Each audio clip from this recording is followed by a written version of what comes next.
Haleluya, haleluya, haleluya. Selamat datang dalam program kita Kamu Hebat. Karena pada dasarnya kamu memang hebat. Kenapa? Karena Tuhan yang pilih kita, Tuhan yang sertai kita, Tuhan yang kirim pasukan malaikatnya untuk menjaga kita.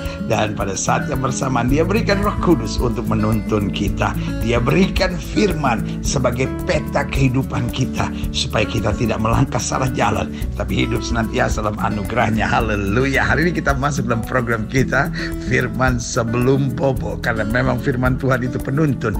Firman Tuhan menguatkan kita. Bahkan Alkitab ajarkan ketika Yesus menghadapi pencobaan dari kegelapan, Yesus hanya berkata, ada tertulis, ada tertulis, ada tertulis. Berarti jelas Alkitab bilang manusia hidup bukan dari roti saja, tapi dari setiap firman yang keluar dari mulutnya Allah. Berarti firman Allah adalah kehidupan, firman Allah adalah kekuatan. Tapi pada saat yang bersamaan firman Allah juga senjata buat kita untuk menghancurkan musuh.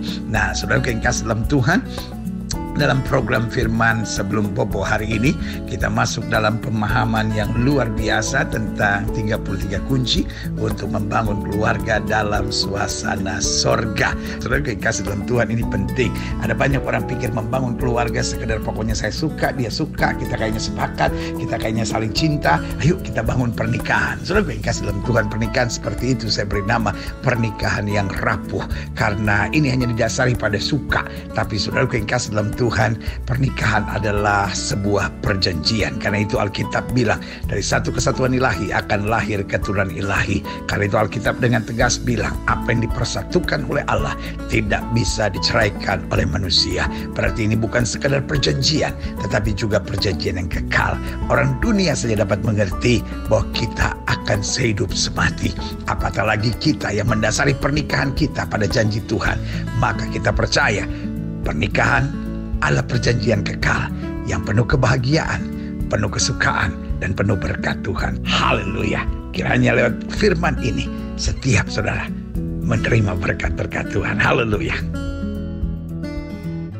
Saudara yang kasih dalam Tuhan, hari ini saya bertanggung jawab untuk melanjutkan 33 pembahasan tentang kunci untuk meraih keluarga dalam suasana sorga.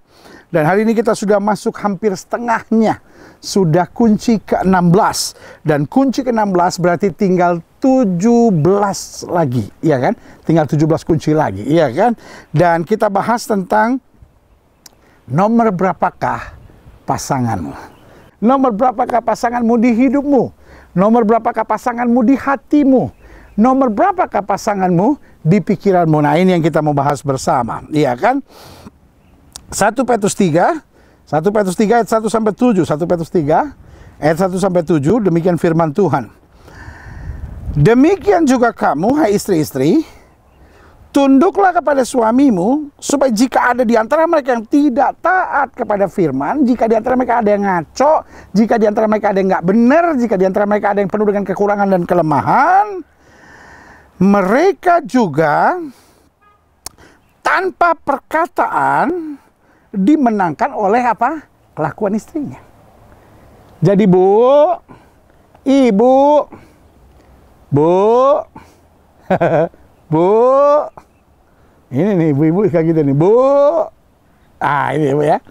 Dengar ibu, mereka juga tanpa perkataan dimenangkan oleh kelakuan istrinya. Jadi buang tuh bu kebiasaan bilang, oh saya udah ngomong sampai berbusa. Ah itu bu, gara-gara busa jadi persoalan bu.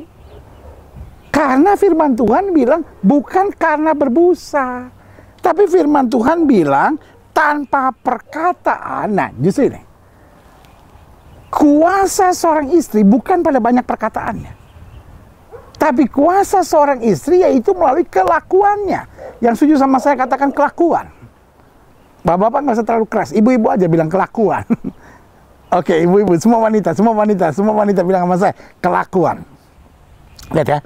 Jadi nubuat Alkitab jelas, mereka juga tanpa perkataan dimenangkan oleh kelakuan istrinya. Jadi wanita senjatanya bukan pada perkataannya, tetapi senjata seorang wanita ada pada kelakuannya bu.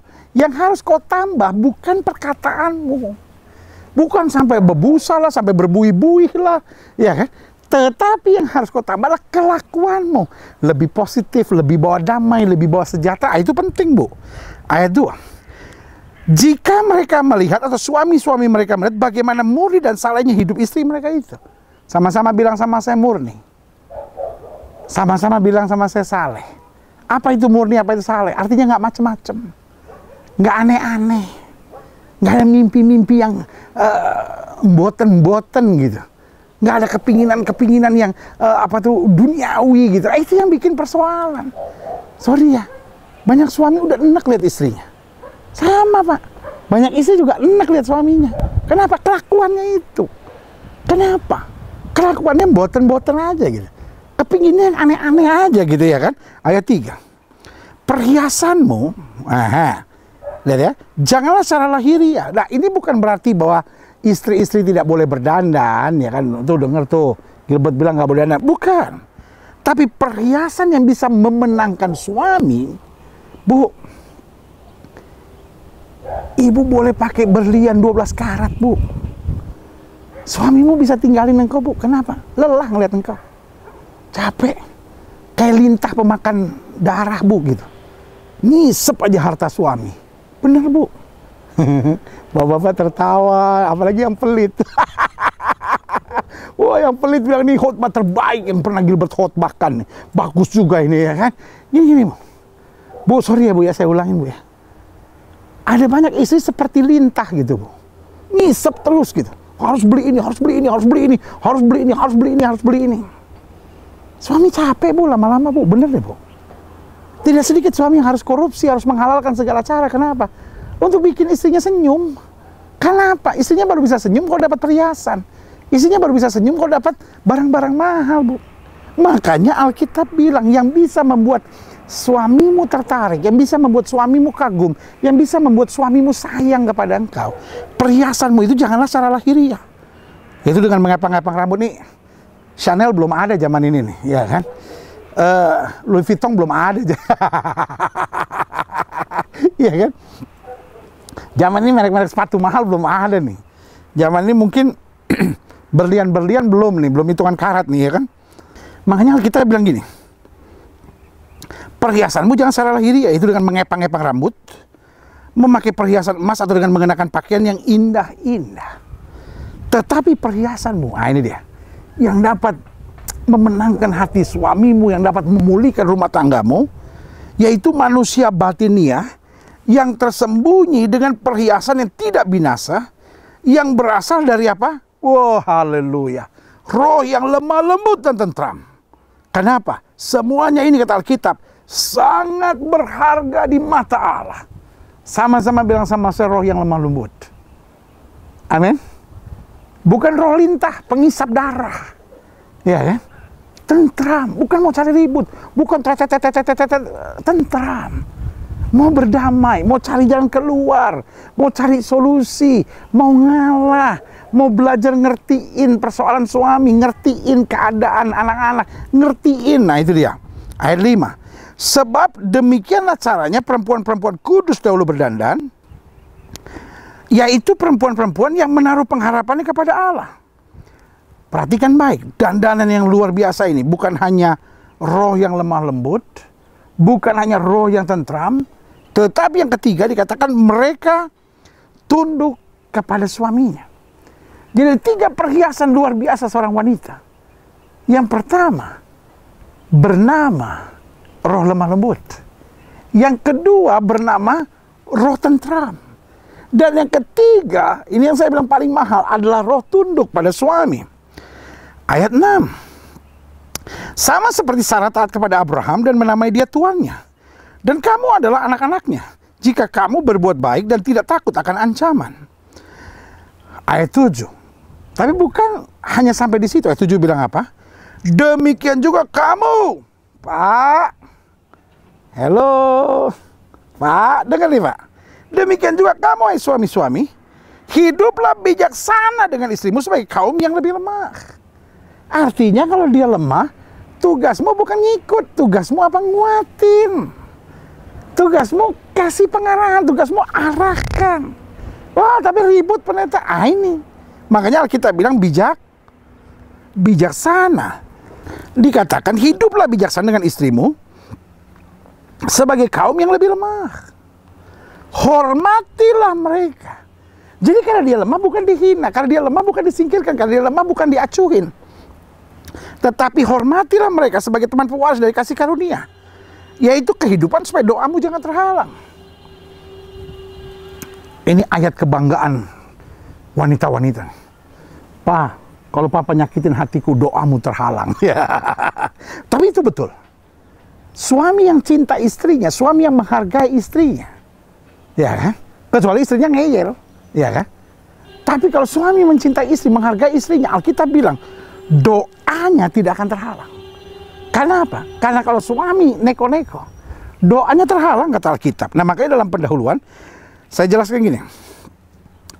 Salah satu kunci yang tidak boleh kita abaikan begitu saja dalam keluarga adalah penentuan prioritas. Sama-sama bilang sama saya, prioritas. Apa yang kita prioritaskan dalam hidup, itu akan membuat kita berani mengorbankan sesuatu. Kalau istri sudah nggak jadi prioritas, kalau keluarga sudah nggak jadi prioritas, kalau anak-anak sudah nggak jadi prioritas, ya udah, kita juga masa bodoh. Nah, ini harus kita mengerti. Coba perhatikan gini. Keluarga sebetulnya adalah prioritas Tuhan. Sama-sama bilang sama saya, keluarga adalah prioritas Tuhan. Sama-sama bilang keluarga adalah prioritas Tuhan. Sama-sama bilang kalau saya tidak memprioritaskan keluarga, saya bersalah di hadapan Tuhan. Kenapa? Karena keluarga adalah prioritas Tuhan. Apa buktinya? Satu, mujizat Yesus yang pertama bukan membangkitkan orang mati. Mujizat Yesus yang pertama bukan memberi makan buat 5.000 orang. Mujizat Yesus yang pertama ketika keluarga sedang membutuhkan mujizat.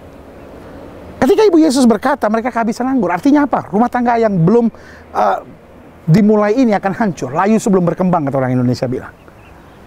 Yesus bilang apa? Mau apa engkau dengan aku, Ibu, saatku belum tiba.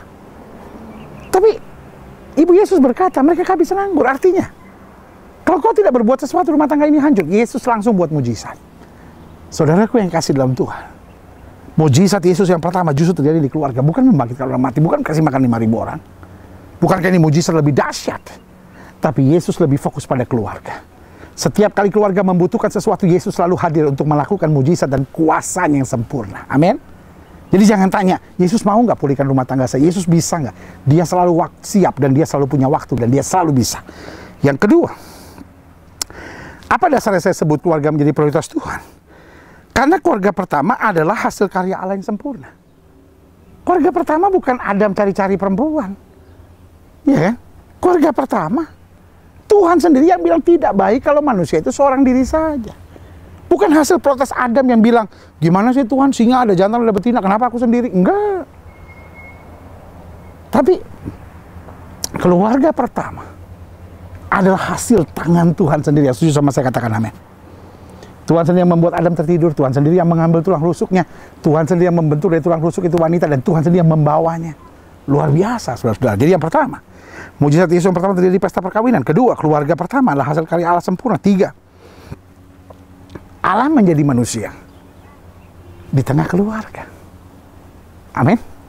Keluarga yang juga ada kekurangan, ada kelemahan. Buktinya apa? Maria dan Yusuf, hebat. Tetapi ingat waktu Yesus 12 tahun. Ketika dia bar mitzvah. Ya kan, karena orang Yahudi usia 12 tahun, laki-laki itu bar mitzvah.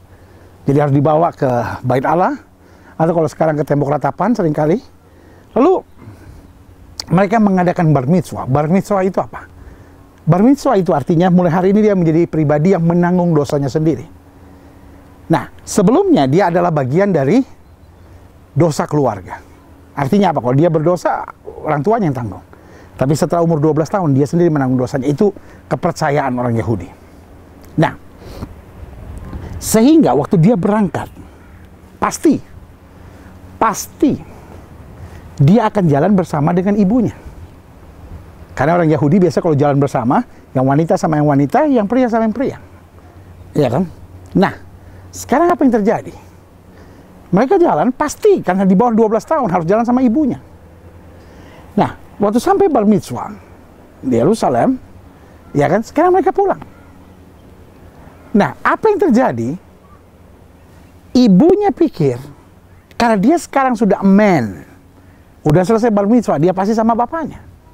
Nah, bapaknya berpikir, ya kalaupun dia baru bar mitzvah, ya pasti masih jalan sama ibunya. Makanya udah dekat Yeriko baru sadar, waduh, kemana? Dan Yesus dicari. Nah, ini kan saya bilang, keluarga ini tidak sempurna kan, masih ada kesalahan, masih ada kekurangan. Tetapi Yesus hadir, Allah menjadi manusia, memakai keluarga. Meskipun Yesus tahu resikonya. Makanya sebagai hamba Allah saya mau beritahu. Satu, Yesus sangat menghargai keluarga. Keluarga menjadi prioritas. Mujizat Yesus yang pertama terjadi di pesta perkawinan. Dua, keluarga pertama hasil karya tangan Allah yang sempurna, ide Allah yang sempurna. Tiga, Allah menjadi manusia melalui keluarga, yaitu Maria dan Yusuf. Mereka tidak menikah. Kemudian setelah Yesus lahir baru mereka menikah. Karena mereka tidak bisa hidup sebagai suami istri. Karena apa? Karena Maria adalah perawan yang suci. Karena itu bukan anak dari benih. Tetapi Allah meminjam keluarga sebagai bagian dari pentingnya keluarga. Yang keempat, keluarga menjadi prioritas Tuhan, bahwa akhir dunia. Ya kan, orang dunia nyebutnya sebagai kiamat. Kita nggak menyebut kiamat. Kita menyebut hari terakhir sebagai pesta pernikahan anak domba. Karena Yesus datang sebagai mempelai laki-laki dan menjemput kita sebagai mempelai wanita. Yang setuju sama saya katakan amin. Nah, saya coba catat di sini. Ada prioritas-prioritas yang keliru dalam keluarga. Ingat, buat Allah keluarga adalah nomor satu. Makanya Tuhan menciptakan segala sesuatu, langit bumi hanya dengan firman. Tetapi ketika dia menciptakan keluarga, dia menciptakan dengan tangan, dengan kuasanya. Dia hembuskan nafas hidup. Berarti buat Tuhan, keluarga itu prioritas utamanya. Nah, sekarang apa prioritas yang selalu dalam keluarga? Satu, diri sendiri dan keluarganya sendiri. Ada banyak orang sebetulnya nggak peduli sama suaminya. Ada banyak orang nggak peduli tentang kebahagiaan keluarganya. Buat dia suaminya mau sedih, kayak suaminya mau sakit hati, kayak suaminya mau nangis, kayak suaminya nggak penting. Yang penting I'm happy. Ada banyak suami juga gitu.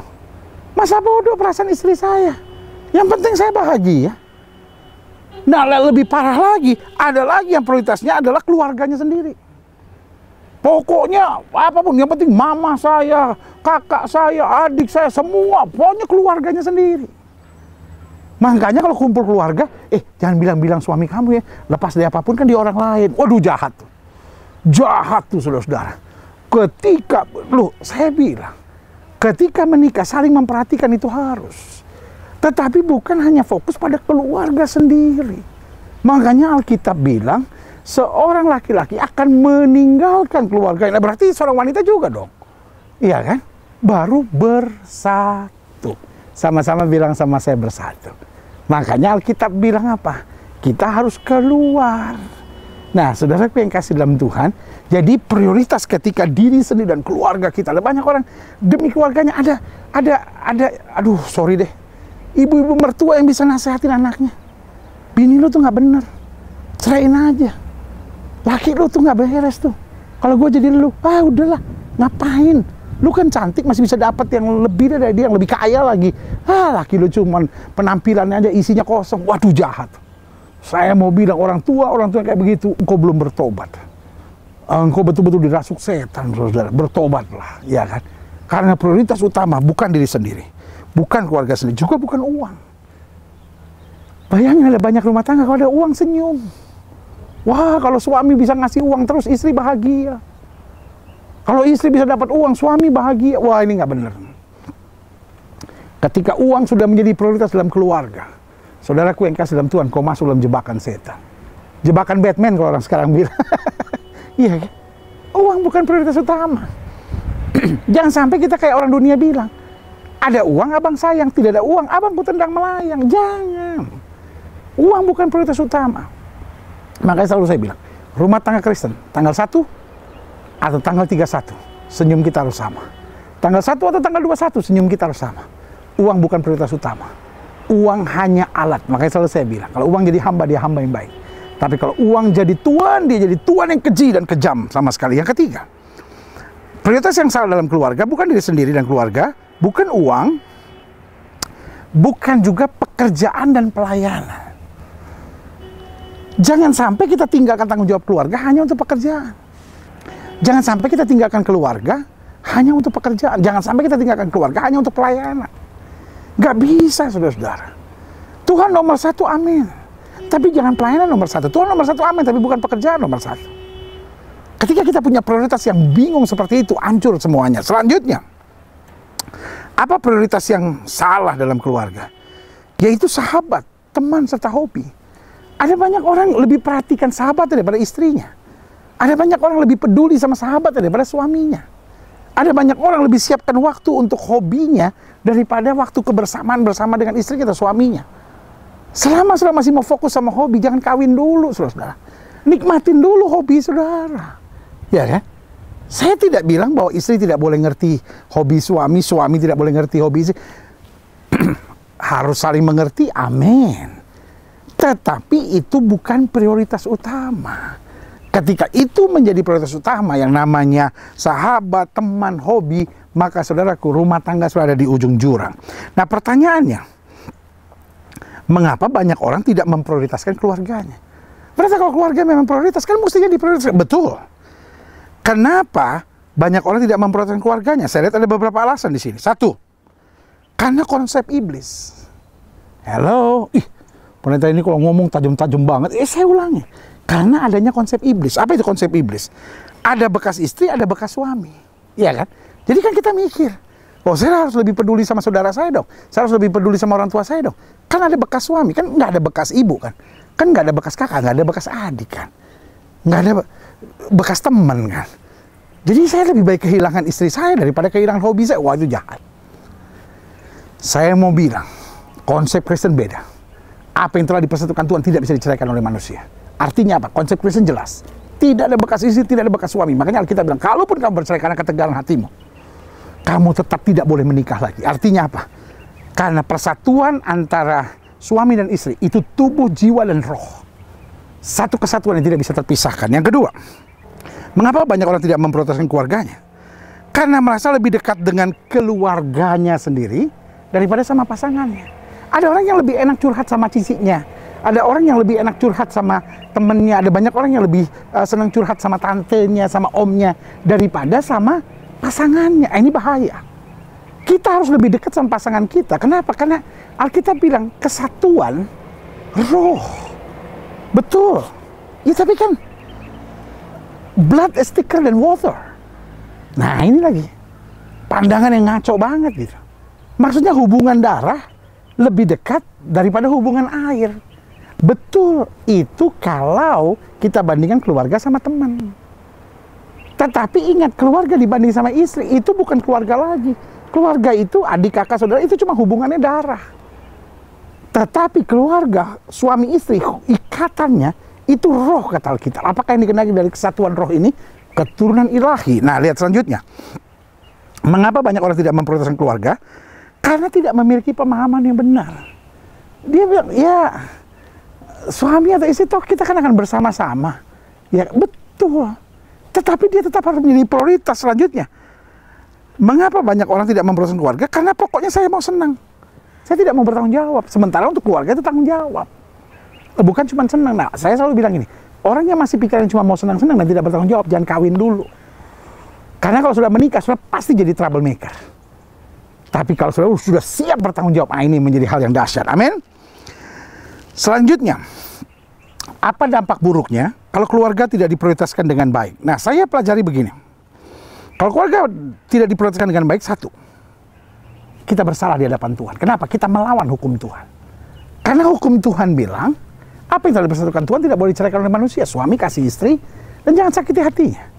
Dan istri tunduk pada suami dengan roh yang lemah lembut, roh tentram, dan tunduk pada suami. Iya kan? Nah yang kedua, kalau keluarga tidak kita prioritaskan dengan baik, kita tidak akan melihat hasil yang positif di hari depan. Ujung-ujungnya satu saat kita akan menyesal. Nah, I am your pastor.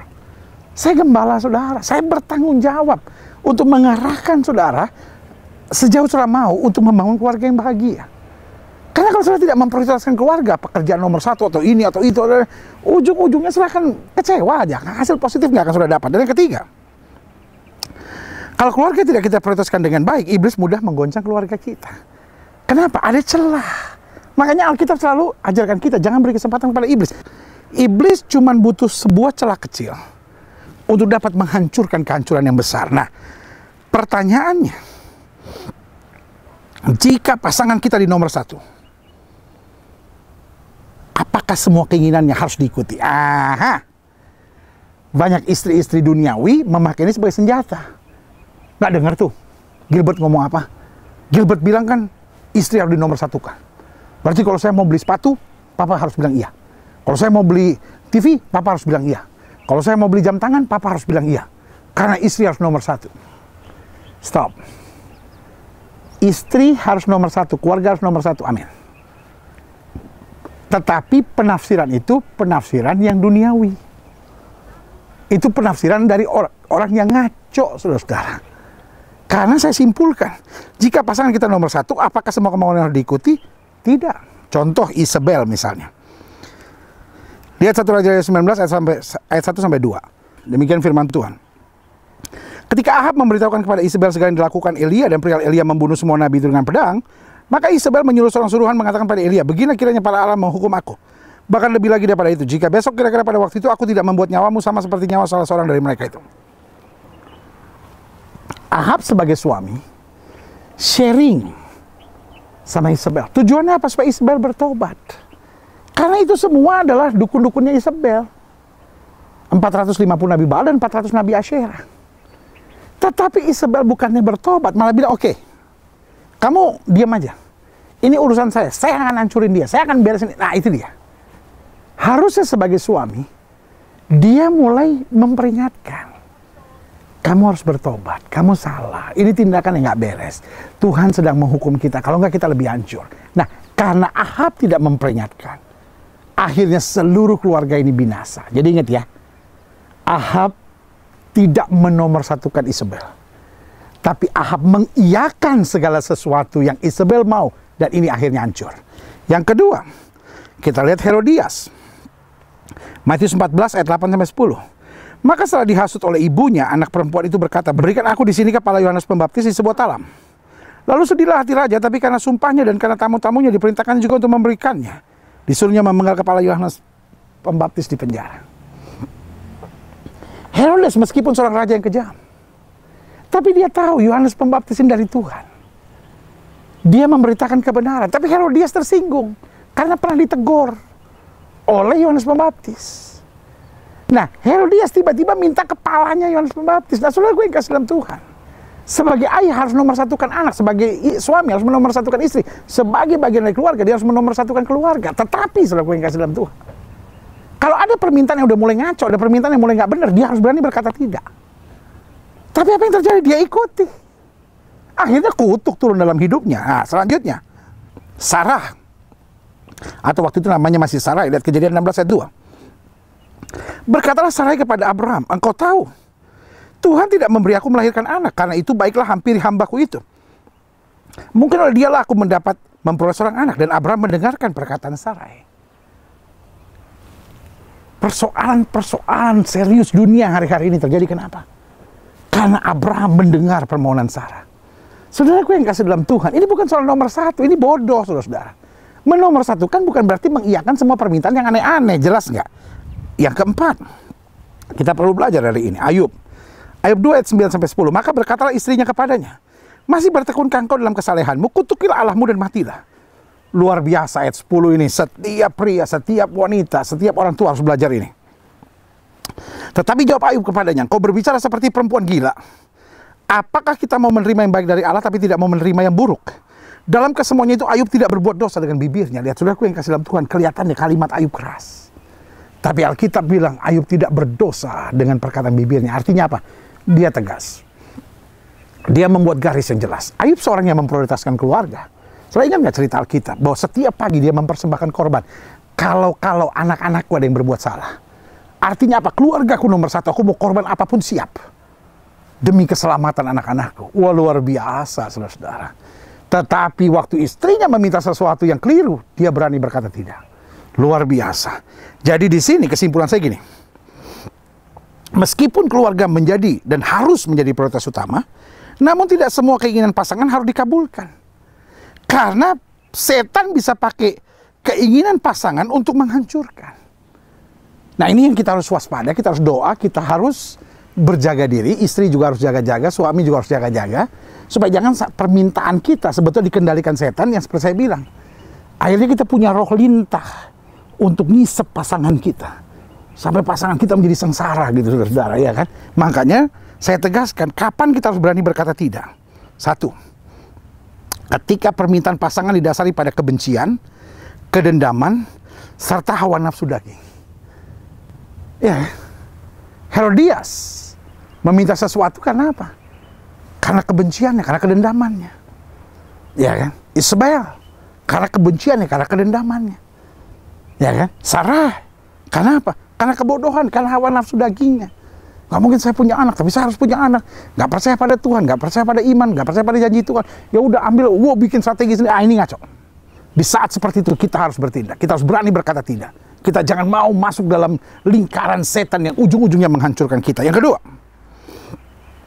kapan seorang harus berkata tidak meskipun memprioritaskan keluarganya? Ketika permintaan pasangan melanggar hukum dan melanggar firman Tuhan.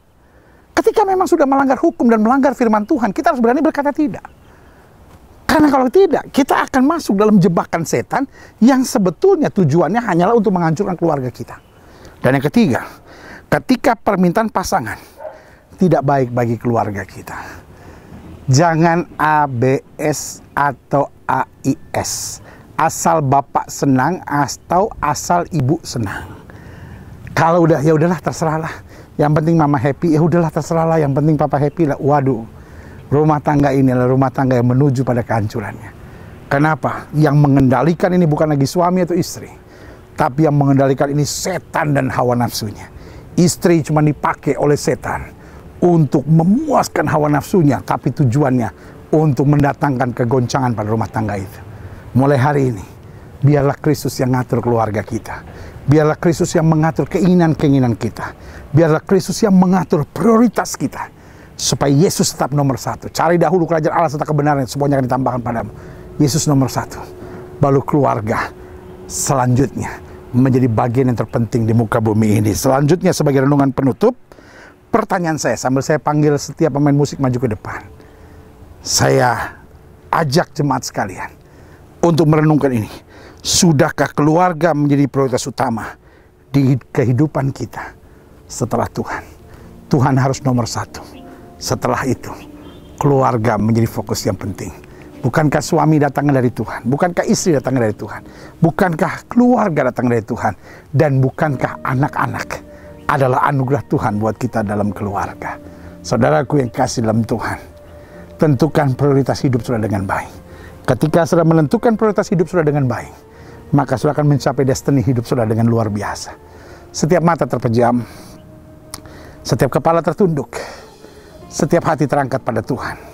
Dari Yerusalem tanah perjanjian ini, izinkan saya berdoa sekarang buat setiap saudara. Karena saya percaya ada sesuatu yang baik yang Tuhan mau kerjakan buat setiap kita sekalian. Sambil musik naikkan pujian buat Tuhan. Masing-masing kita renungkan. Di nomor berapa keluarga kita? Di nomor berapa istri kita? Di nomor berapa suami kita? Di nomor berapa anak-anak kita? Di nomor berapa hobi kita? Di nomor berapa keluarga kita sendiri? Kalau prioritas hidup kita masih kacau, taruh tangan kanan sudah di dada.